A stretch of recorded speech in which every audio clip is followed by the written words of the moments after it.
नमस्कार। रेडियो गोरखपुर 90.8 से मैं मार्तंड। दोस्तों, स्मार्ट और रेडियो गोरखपुर 90.8 का खास कार्यक्रम स्वास्थ्य बाढ़। जी हाँ, स्वास्थ्य बाढ़ के तहत आज हम बात करेंगे जच्चा बच्चा स्वास्थ्य और पोषण पर। और इस खास विषय पर बातचीत करने के लिए हम सबके बीच मौजूद हैं डॉक्टर श्वेता सिंह जी, जो कि एक गृह वैज्ञानिक हैं। कृषि विज्ञान केंद्र पीपीगंज से ये संबंध रखती हैं, जो गोरखपुर मंडल में ही स्थित है। डॉक्टर श्वेता जी, सबसे पहले तो आपका बहुत बहुत स्वागत है। धन्यवाद मार्तंड जी। जी डॉक्टर श्वेता जी, मैं आपसे जानना चाहूँगा कि आप हमारे जितने भी दोस्त देख रहे हैं, सुन रहे हैं, उन्हें आप बताएं कि कृषि विज्ञान केंद्र महिलाओं के पोषण के लिए, शिशुओं के पोषण के लिए, जच्चा बच्चा पोषण की दृष्टि से क्या क्या उम्दा कार्य कर रहा है। गृह विज्ञान में आजकल हम लोग के कृषि विज्ञान केंद्र में जच्चा बच्चा पोषण और महिलाओं के पोषण के लिए हम लोग पोषण वाटिका लगवाने का काम कर रहे हैं, जिसको कि सरकार के द्वारा भी बहुत प्रमोट किया जा रहा है। और इसमें क्या है कि महिलाएं जो भी हैं, उनको घर पे जो भी सामने ज़मीन खाली है, उस खाली ज़मीन पे, या अगर किसी के यहाँ ज़मीन नहीं है तो वो छत पे लगा सकता है, घर के बाहर डब्बों में करके लगा सकता है, बाल्टियों में लगा सकता है, टब में लगा सकता है, या फिर जो मछली रखने के वो थर्माकोल वाले डब्बे आते थे, उसमें भी काफ़ी अच्छे से पेड़ सर्वाइव कर जाते हैं, तो उसमें भी लगा सकता है। लेकिन ये कि घर में सब्जियों के पौधे उगाएं, हमारा मेन मोटो ये होता है उनको लगवाने का। तो पोषण वाटिका लगाएं। पोषण वाटिका लगाने से सबसे बड़ा फ़ायदा ये होता है कि उनको घर पे ही तमाम हरी सब्जियां मिल जाती हैं। कई बार होता है कि बाज़ार से सब्जियां नहीं आ पाती हैं पैसे के अभाव में, या कई बार होता है कि अच्छी सब्जियां नहीं मिल पाई। आजकल बाज़ार पे बहुत रसायनों का प्रयोग होता है, जो सब्जियां आती भी हैं उसमें रसायन युक्त होती हैं, वो बहुत अच्छी नहीं होती हैं। तो जो घर पे आप सब्जी उगाते हैं उनमें आप जैविक खाद का प्रयोग करना भी हम उन लोगों को सिखाते हैं कि जैविक खाद कैसे बनाएं, जैविक कीटनाशक का कैसे बनाएं, और उसके बाद फिर मतलब पूरी तरह से जैविक खेती करें। तो जो भी अब वो सब्जियां लगा रही हैं वो जैविक होती है, और इसलिए उनकी स्वास्थ्य के लिए बहुत ही महत्वपूर्ण होती है। बिल्कुल, जैविक वाकई बहुत महत्वपूर्ण है। हाँ। रसायन से दूर हम जैविक अगर खाद्य पदार्थों का सेवन करते हैं, उसमें फले फूले खाद्य पदार्थों का, तो पोषण की दृष्टि से बहुत ही गुणकारी है। और क्या? और इसके अलावा जैसे कि हम उनको जानकारी देते हैं कि खरीफ में कौन सी सब्जी लगनी है, रबी के सीज़न में कौन सी लगनी है, जायद में किन किन सब्जियों को लगाना है, और अगर कीट लग रहे हैं तो उस पर किस तरह के कीटनाशक का प्रयोग करना है, उनको किस तरह से मतलब बाकी सब्जियों की देख रेख करनी है। समय समय पर अगर कोई रोग लगते हैं तो फिर हम लोग जाते हैं उसको देखने के लिए भी। और अब उनको कई बार हम उनको अच्छे बीज भी, जैसे IIVR वाराणसी से हम लोग बीज मंगवाते हैं, अच्छी किस्म के बीजों को भी हम उनको देते हैं, और उनको कहते हैं कि ज़्यादा से ज़्यादा आप लोग अपने घरों के आसपास लगाइए। और हम लोग उसको बहुत प्रमोट करते हैं। जिन महिलाओं की सबसे अच्छी लगी होती है पोषण वाटिका, हम उनको सबके सामने सम्मानित भी करते हैं। जब हमारे यहाँ कोई प्रोग्राम बड़ा होता है तो जो भी हमारे यहाँ चीफ गेस्ट आता है, उसमें से फिर हम 3-4 महिलाओं को सम्मानित भी कराते हैं, ताकि बाकी महिलाएं इसको देख के और भी प्रेरित होती हैं, और फिर अगली बार चार लगभग 10 की बजाय 15 बहुत अच्छे से लगाई रहती हैं, क्योंकि उनको लगता है कि अगली बार मुझे भी सम्मान मिलेगा।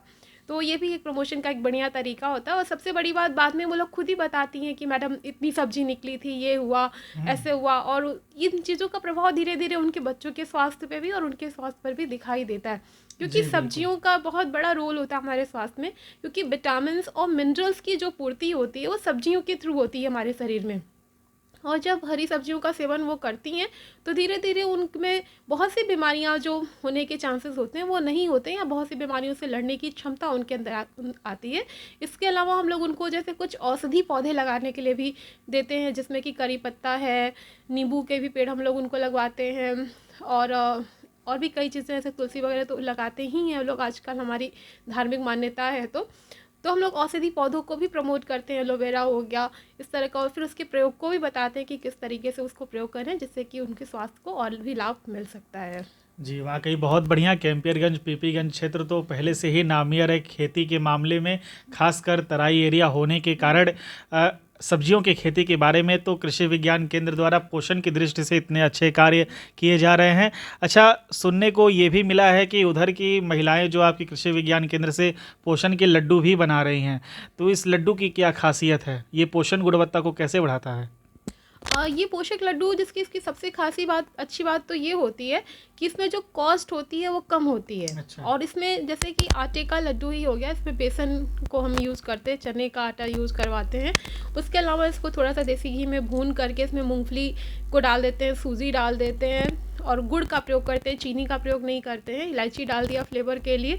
तो इससे क्या होता है कि फिर बच्चे इसको रोज़ सुबह शाम अगर 1-2 लड्डू खाते हैं तो धीरे धीरे उनकी जो भी शारीरिक ज़रूरतें हैं, जो प्रोटीन एनर्जी माल न्यूट्रिशन होता है बच्चों में, ज़्यादातर यही रोग प्रभावी होता है। कुपोषण जो बच्चे होते हैं उनमें प्रोटीन और कार्बोहाइड्रेट की ही कमी ज़्यादातर पाई जाती है, तो इसकी पूर्ति हो जाती है। क्योंकि चना जो होता है इसमें प्रोटीन का रिच सोर्स है, और आप सूजी अगर डालते हैं और थोड़ा सा घी डालते हैं वो आपको फैट की पूर्ति कर देता है। मूंगफली में भी आप प्रोटीन रिच होता है, तो उससे इनकी प्रोटीन एनर्जी माल न्यूट्रिशन दोनों ही कंप्लीट होती है, और ये एक तरह से उनको पूरी तरह से एनर्जी देता है और बहुत सी बीमारियों को होने से रोकता है ये पोषक लड्डू जो है।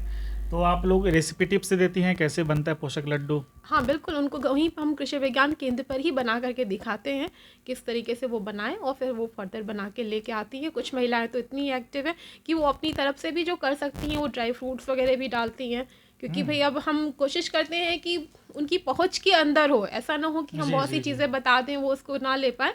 लेकिन जो करने लायक है वो उसमें ड्राई फ्रूट भी मिलाती हैं, जैसे कि उसमें अखरोट बादाम भी मिला दिया तो उसकी वैल्यू और बढ़ जाती है। तो हम उनको बताते हैं कि हाँ इतना करने से आपके लिए और अच्छा है, लेकिन नहीं कर पाते तो आप मूंगफली भी डाल दिए, चने का डाल दिए, सूजी डाल दिए, घी से आप भुनेंगे ही, और आप गुड़ डाल दिए, तो इतना भी सफिशिएंट है उसकी हेल्थ के लिए। जी। हाँ, लेकिन अगर आप और अच्छा कर सकते हैं तो अखरोट और बादाम भी अगर आप डाल देंगे तो उसकी वैल्यू और बढ़ जाती है। तो इस हिसाब से भी महिलाएं अपने हिसाब से करके लेके आती हैं और बताती हैं कि मैंने ये भी डाला था मैम, और मेरे बच्चे का वेट 4 महीने में इतना बढ़ गया है, उसकी फिजिकल तब जो कहते हैं शरीर का जो एक अपीयरेंस होता है वो बदल गया है, तो धीरे धीरे उसके बालों का कलर चेंज हो रहा है।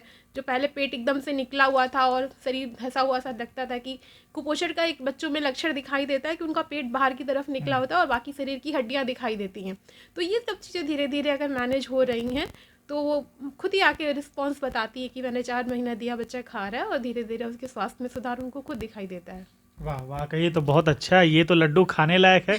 इस लड्डू को खाने के बाद पछतावा बिल्कुल नहीं होना चाहिए। तो बहुत अच्छा पोषक लड्डू है, तो आप भी सीखिए और घर पे पोषक लड्डू बनाइए और लड्डू खाइए, अपने को स्वस्थ रखिए, अपने परिवार को, अपने बच्चों को स्वस्थ रखिए। अच्छा, लास्ट में आप एक गृह वैज्ञानिक भी हैं, आपने पोषण पर कई सारे काम किए होंगे, पढ़ाई की होगी, तो क्या संदेश खासकर हमारी महिलाओं को देना चाहेंगी कि पोषण वो अपना सही रखें जिससे उनके शिशुओं का भी पोषण सही हो सके? सबसे पहला तो संदेश यही देना चाहूँगी कि आजकल जो ट्रेंड बहुत तेज़ी से बदल रहा है, और ऐसा नहीं कह सकती कि मैं उसमें शामिल नहीं हूँ, मैं खुद भी इन चीज़ों से अफेक्टेड हूँ। जो फास्ट फूड बहुत ज़्यादा बढ़ गया है, बहुत इजी है हमारे लिए कि बच्चे को भूख लगी, हमारा कुछ बनाने का मन किया तो मैगी लेते आए खिला दिए, है ना, बहुत, क्योंकि लगता है कि बनाने का मन नहीं, 2 मिनट में बन जाएगा। और ये धीरे धीरे बच्चों को खाने से दूर कर रहा है, धीरे धीरे हमें भी खाने से दूर कर रहा है कि हमें रोटी अच्छी नहीं लगती, हमें मैगी अच्छी लगती है। तो ये चीज़ हमें अपने आप को समझाना पड़ेगा कि ये हमारे लिए एक तरह से स्लो पॉइजन है ना, जो हम अपने लिए भी और अपने परिवार के लिए, अपने बच्चे के लिए, सबके लिए एक स्लो पॉइजन यूज़ कर रहे हैं। तो हमें अपने आप को एक कहते हैं शपथ लेनी होगी कि हम इसको, ये नहीं कहेंगे कि बिल्कुल से अवॉइड करिए, लेकिन मिनिमम करिए, ये करिए कि महीने में 1 दिन से ज़्यादा नहीं होना चाहिए। एक रूटीन में लेके आइए कि बस इतना ही, कोल्ड ड्रिंक 1 दिन में, महीने में 1 दिन ही देंगे, एकदम से तो नहीं बंद कर सकते क्योंकि हम बहुत अलग नहीं जा सकते हर चीज़ों से, वो भी ठीक नहीं होता है। लेकिन हाँ, एक नियम बनाइए घर में कि बच्चों को भी बोलिए कि आप महीने में या हफ्ते में 1 दिन ही मिलेगा, उसके बाद नहीं मिलेगा, बाकी दिन रिस्ट्रिक्टेड है ना, इतने ही अमाउंट में मिलेगा, इसके बाद रिस्ट्रिक्टेड है। तो ये बहुत ज़रूरी है, तभी हम अपने, और हम अगर सिर्फ अपने देसी खान पान को ही, जो हमारे ट्रेडिशनल फूड हैं उनको ही अपने खाने में शामिल करेंगे तो भी हमारा स्वास्थ्य बहुत अच्छा होगा। जो मैंने पोषण वाटिका की बात कही, जितनी ही इस तरह की चीज़ें अगर हम घर में प्रयोग करते हैं तो भी हम कम से कम इस पॉइजन से बचे रहेंगे। जो खाद्य, जो कहते हैं कीटनाशक प्रयोग होते हैं, जो खेतों में खाद प्रयोग हो रहे हैं, वो सब एक तरह से केमिकल हैं जो हमारे शरीर में जा रहे हैं। तो इनसे हम जितना ज़्यादा से ज़्यादा बचने की कोशिश करें कि सब्जियां घर पे उगाएं, हल्दी को हम घर पे गांठ ले आके पिसवाएं। तो इन चीज़ों को हम जितना ही अपने परिवार को सुरक्षित रखने के लिए कुछ चीज़ों को थोड़ी सी मेहनत ज़्यादा करनी होगी, लेकिन हमें कोशिश करनी चाहिए कि हम ज़्यादा से ज़्यादा अच्छी चीज़ें, ज़्यादा से ज़्यादा प्योर चीज़ें अपने बच्चों को दें और खुद भी खाएं, ताकि हम ज़्यादा टाइम तक हेल्दी लाइफ सर्वाइव कर पाएँ। जी बिल्कुल। तो सुना आपने, तो अब सोचिए, परिवर्तन लाइए और जंक फूड, फास्ट फूड से बचिए। घर का स्वस्थ भोजन, जैविक खाद में तैयार किया गया भोजन करिए और शरीर को हिष्ट पुष्ट तंदुरुस्त रखिए और खुद का ख्याल रखें। पोषण को मेंटेन करें और ऐसे ही सुनते रहें रेडियो गोरखपुर 90.8 गुनगुनाओ अपनी धुन। एक बार फिर बहुत बहुत धन्यवाद। धन्यवाद मार्तंड।